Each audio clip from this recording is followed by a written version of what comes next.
जोहार झारखंड में हूं संतोष गंगवार। बुलेटिन की शुरुआत करेंगे एक महत्वपूर्ण खबर के साथ। हजारीबाग से इस वक्त की बड़ी खबर मिल रही। बाबूलाल मरांडी की बहू से बदतमीजी की गई है, गाड़ी के ड्राइवर से मारपीट की गई, गाड़ी में तोड़फोड़ की कोशिश की गई है। प्रीति किस्कू ने थाने में आवेदन दिया है, तो बाबूलाल मरांडी की बहू से बदतमीजी की गई है।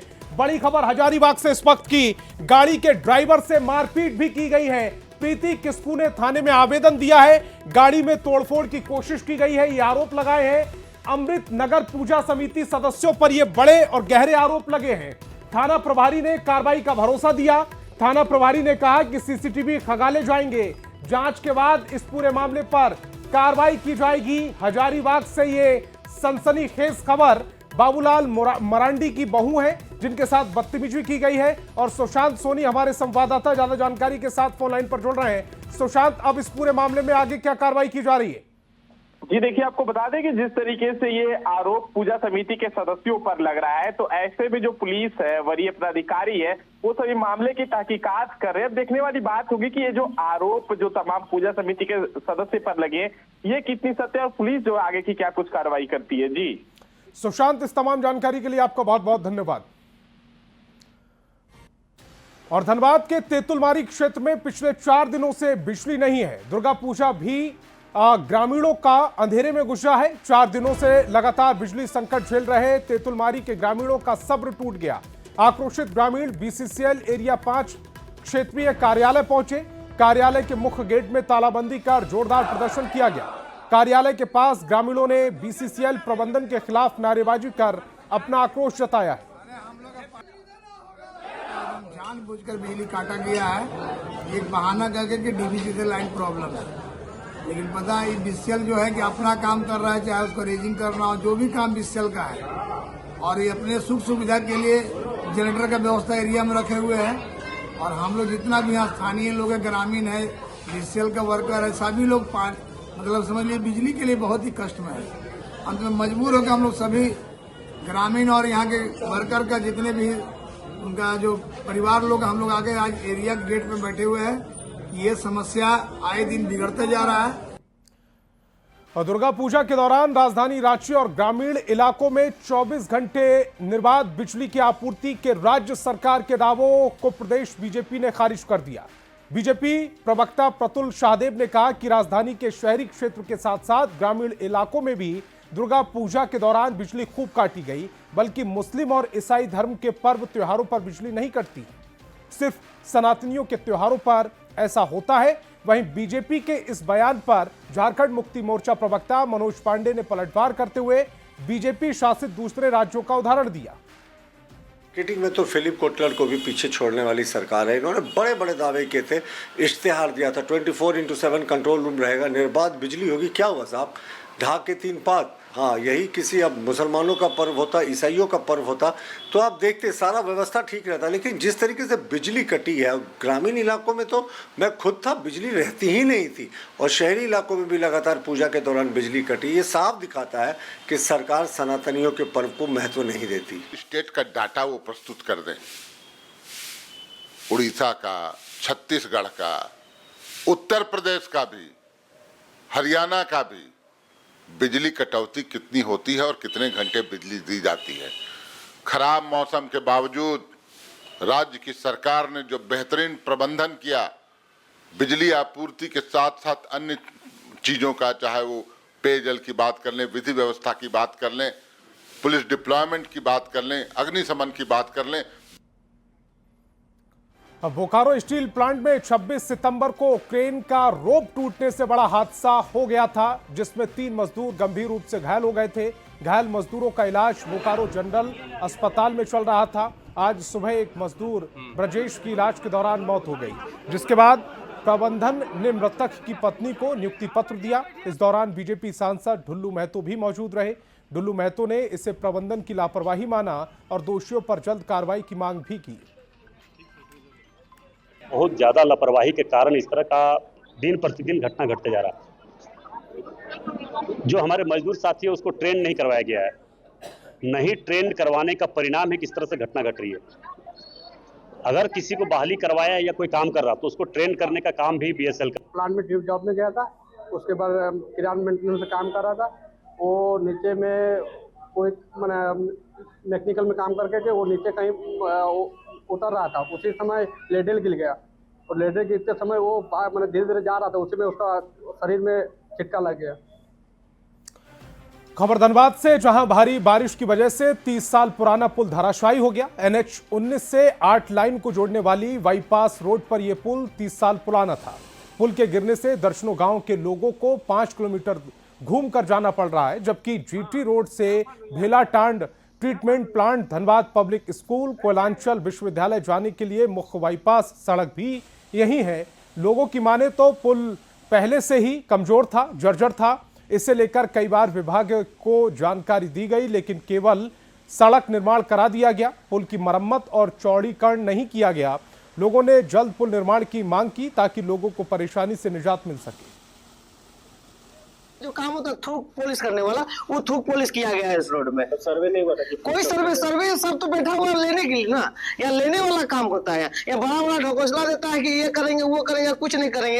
या DC आया, SP आया, सब आया। राष्ट्रपति का जब दौरा था, राष्ट्रपति का ही दौरा था, उस समय सब आया, लेकिन यहाँ कुछ नहीं होने वाला है। और यूनिवर्सिटी में जब CM साहब आए तब भी कुछ नहीं है, खाली इस रोड में लोग पार हुए और बड़ा बड़ा गाड़ी पार हुआ, मंत्री से लेकर संतरी तक का, लेकिन कोई काम नहीं हुआ। यहाँ पे बारिश हो रही थी काफी, इस बीच में पता चला, आदमी रात का समय था, कोई देखा नहीं, कोई ऐसा गाड़ी भी नहीं आया जो किसी का घटना हुआ।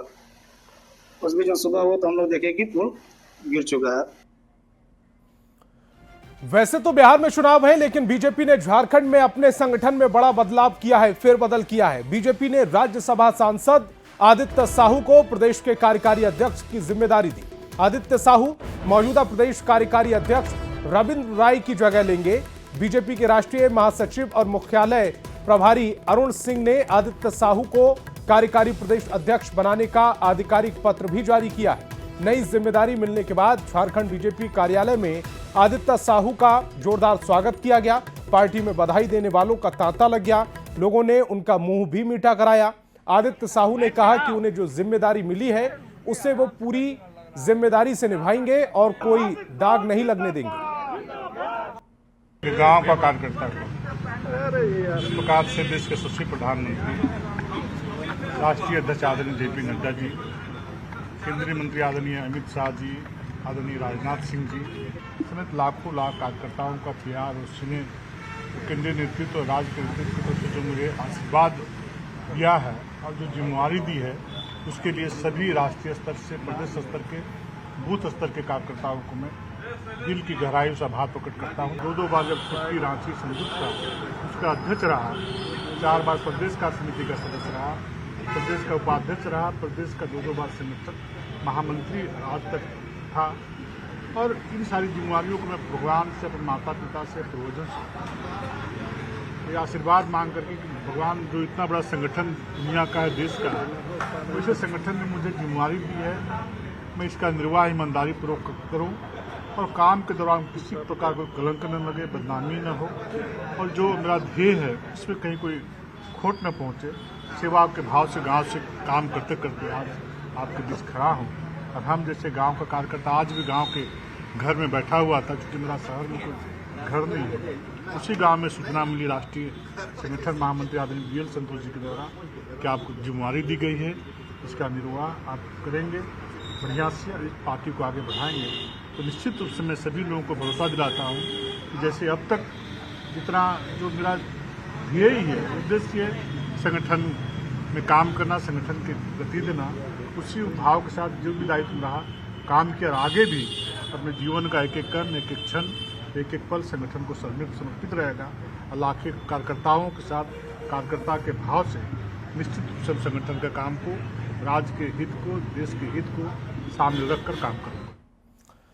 तो रविंद्र राय की जगह आदित्य साहू को प्रदेश कार्यकारी अध्यक्ष बनाया गया। ऐसे में रविंद्र राय के बारे में संक्षेप में आपको बताते हैं। 2024 के विधानसभा चुनाव से पहले रविंद्र राय की नाराजगी की अटकलें थीं और उन्हें प्रदेश कार्यकारी अध्यक्ष बनाया गया था। 2019 से 2024 तक वे कोडरमा से बीजेपी के सांसद रहे। वे पहले भी झारखंड बीजेपी के अध्यक्ष रह चुके हैं। रविंद्र राय बीजेपी में एक सवर्ण चेहरा भी हैं। ऐसे में जो सवर्ण वोटर हैं वो इनकी तरफ आकर्षित हो सकते हैं। तो रविंद्र राय को हटाकर आदित्य साहू को कार्यकारी प्रदेश अध्यक्ष बनाए जाने पर रांची से बीजेपी विधायक सीपी सिंह ने कहा है कि केंद्रीय नेतृत्व किसे कौन सा पद देता है, इससे कार्यकर्ताओं को कोई फर्क नहीं पड़ता। कार्यकर्ता सिर्फ पार्टी नेतृत्व के निर्देश पर संगठन को मजबूत करने, जनाधार बढ़ाने और उनके लक्ष्यों को पूरा करने के लिए काम करते हैं। केंद्रीय नेतृत्व करता है, किसको बनाना है, किसको रखना है। कार्यकर्ता का काम क्या है? कार्यकर्ता का काम है पार्टी के आदेश का पालन करना। कौन बनता है, कौन नहीं बनता है, यह महत्वपूर्ण नहीं है। महत्वपूर्ण यह है कि पार्टी के आदेश को कैसे पालन किया जाए। पार्टी जो भी कार्यक्रम देती है उसको कैसे ईमानदारी पूर्वक पूरा किया जाए। और झारखंड बीजेपी के नए कार्यकारी अध्यक्ष को लेकर सत्ताधारी जेएमएम ने निशाना साधा। मनोज पांडे ने कहा कि रविंद्र राय का पिछला विधानसभा चुनाव में बीजेपी ने सिर्फ इस्तेमाल किया और आदित्य साहू को जिम्मा दिया गया है, जिससे कुछ होने वाला नहीं है, क्योंकि झारखंड में बीजेपी का संगठन और कैडर समाप्त हो चुका है। चुनाव के वक्त बगावती तेवर के साथ रविंद्र राय जी को जो इस्तेमाल किया गया, उनको एक लॉलीपॉप थमाया गया। अगर वो बगावत पर उतर आते तो हो सकता है बाबूलाल मरांडी सदन नहीं पहुंच पाते। तो उसको मैनेज करने के लिए किसी तरह बाबूलाल मरांडी की जीत सुनिश्चित हो, रविंद्र राय जी का इस्तेमाल किया गया। अब फिर उन्हें यूज एंड थ्रो फिर किनारे कर दिया गया। अनुभवी व्यक्ति थे, चलिए अब आगे उनका क्या इस्तेमाल होता है ये गौर करने की बात होगी। लेकिन जो संगठन की स्थिति है भारतीय जनता पार्टी की, आदित्य साहू क्या कुछ कर पाएंगे? मैं समझता हूं संगठन मृत प्राय। इनके यहाँ एक संस्कृति है, वातानुकूलित संस्कृति, सिर्फ एसी कमरों में बैठकर नीतियां बनाते हैं। गांवों में लगभग समाप्त हो चुके हैं ये। इनके पास न कैडर है न वोटर है। और सारंडा जंगल को वाइल्ड लाइफ सेंचुरी बनाने की कवायद तेज हो गई। सारंडा का पहला दौरा करके मंत्रियों का समूह वापस लौटा, स्थानीय लोगों से मिलकर जायजा लिया, लेकिन कल मौसम खराब रहने की वजह से सिर्फ दीपक बिरुआ ने ही ग्रामीणों से मुलाकात की। राधा कृष्ण किशोर की अध्यक्षता में मंत्री का समूह सारंडा का दौरा कर रहा है। तो सारंडा का दौरा करके मंत्री हैं वो अब वापस लौट चुके हैं। सारंडा जंगल को वाइल्ड लाइफ सेंचुरी बनाने की कवायद तेज है। सारंडा का पहला दौरा करके मंत्रियों का समूह वापस लौटा, स्थानीय लोगों से मिलकर जायजा लिया गया, लेकिन कल मौसम खराब होने की वजह से सिर्फ दीपक बिरुआ ने ही ग्रामीणों से मुलाकात की। सेंचुरी घोषित करने से उसका क्या सामाजिक प्रभाव पड़ेगा, क्या आर्थिक प्रभाव पड़ेगा, वहाँ रहने वाले स्थानीय जो अनुसूचित जनजाति के परिवार हैं उनकी इच्छा क्या है, वो क्या चाहते हैं, अभी अध्ययन कर रहे हैं। जब तक संपूर्ण अध्ययन नहीं हो जाता है तब तक इस विषय पर कुछ कह पाना अभी कदापि उचित नहीं होगा। जैसे जैसे अध्ययन होगा, कोई छोटा सा एरिया तो है नहीं, लगभग 800 स्क्वायर किलोमीटर से अधिक है, तो वहाँ रहने वाले हर पॉकेट के लोगों से पूछना, वहाँ जो माइनिंग हो रहा है उसका क्या इम्पैक्ट पड़ रहा है, माइनिंग जब बंद होगा तो क्या इम्पैक्ट होगा, कि विपक्ष कभी सत्ता पक्ष के अच्छे कार्यों की भी सराहना करेगा? कभी नहीं, कभी करता भी नहीं। और मंत्रिपरिषद के द्वारा जो मंत्री समूह का गठन हुआ, अगर ये समझते हो कि उनसे पूछ करके मंत्री समूह का गठन होगा तो ये तो हो नहीं सकता है। और धनबाद से बड़ी खबर है, महिला की मौत के बाद ग्रामीणों ने हंगामा किया है। तेतुलमारी थाना के सामने शव रखकर प्रदर्शन किया जा रहा है। स्कूटी की टक्कर से महिला की मौत हुई और वो घायल हो गई। अस्पताल के दौरान उसकी मौत हो गई। मृतक के परिजन शव को लेकर थाने पहुंचे, दोषी पर कार्रवाई और मुआवजे की मांग कर रहे हैं। ये विरोध की तस्वीरें भी इस समय आपकी टेलीविजन स्क्रीन पर हैं। महिला की मौत के बाद ग्रामीण लगातार हंगामा करते जा रहे हैं। तेतुलमारी थाना क्षेत्र के सामने शव रखकर प्रदर्शन किया जा रहा है। स्कूटी की टक्कर हुई जिसमें महिला पहले घायल हुई, अस्पताल ले जाने के क्रम में उसकी मौत हो गई। मृतक के परिजन शव थाने लेकर पहुंचे, दोषी पर कार्रवाई की मांग की जा रही है। मुआवजे की भी मांग कर रहे हैं ग्रामीण। शिफ्ट में एक बीसीसीएल कर्मी की मौत हुई थी महिला की, उसी की वजह से जो है सो अभी उसमें आज लिखित आवेदन प्राप्त किया गया है, उस पर प्राथमिकी दर्ज करके आगे की कार्रवाई की जाएगी। और केंद्र सरकार का जीएसटी में सुधार को बीजेपी आम जनता को बताने में जुटी है। राजधानी रांची में दुर्गा पूजा के दौरान बीजेपी कार्यालय के बाहर ऐसी ही तस्वीरें दिखाई दी। बीजेपी कार्यालय के बाहर सड़कों के दोनों तरफ जीएसटी में सुधार को लेकर बड़े बड़े बैनर पोस्टर लगाए गए। बैनर पोस्टर के जरिए जीएसटी में संशोधन कर कटौती को लेकर प्रधानमंत्री मोदी को धन्यवाद दिया गया है। तो दुर्गा पूजा के दौरान झारखंड बीजेपी कार्यालय के बाहर जीएसटी सुधारों को लेकर बड़े बड़े पोस्टर लगाए गए। बीजेपी ने अपना पक्ष रखा है। प्रदेश प्रवक्ता प्रतुल शाहदेव ने कहा कि आम लोगों को जानकारी देने के लिहाज से ऐसा किया गया।